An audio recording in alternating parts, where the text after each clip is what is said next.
Hi, I'm John Peter Alcoy, and this is my work.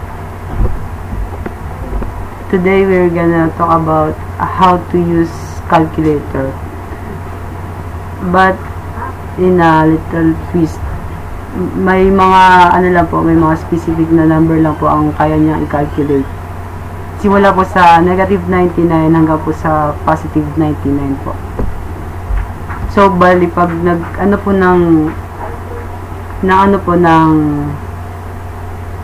above na po ng 99, magpiprint po siya ng error. Okay?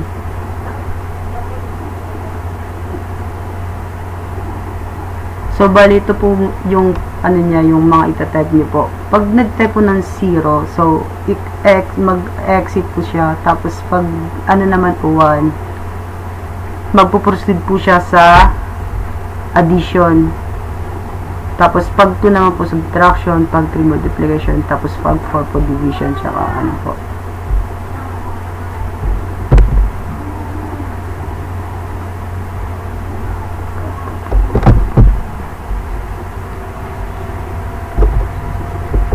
So bali po dito po, gumamit po tayo ng loop po.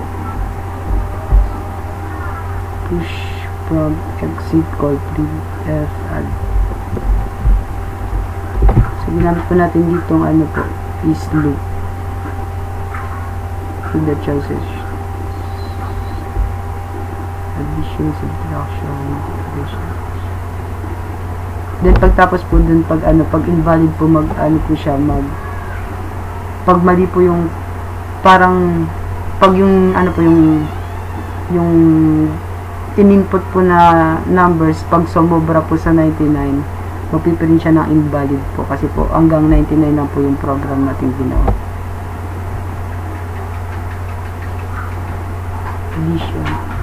Perform addition. First number, yan po yung natin. Ilalagay po tayo dyan ng number. Tsaka mag-proceed po siya. Ipapag-add niya po yung first num tsaka second num. Pag addition po yung ginamit natin po. Ganun din naman po pag subtraction.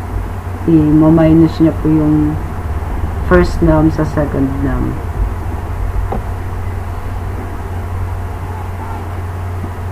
Subtraction, multiplication, ipapag times niya po yung first num tsaka second num. Tsaka sa division po, ganun din. Tapos pag halimbawa po yung cannot be na 0 divided by 0, parang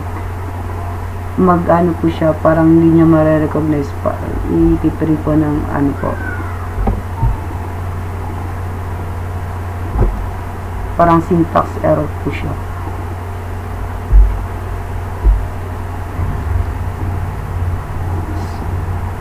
Division.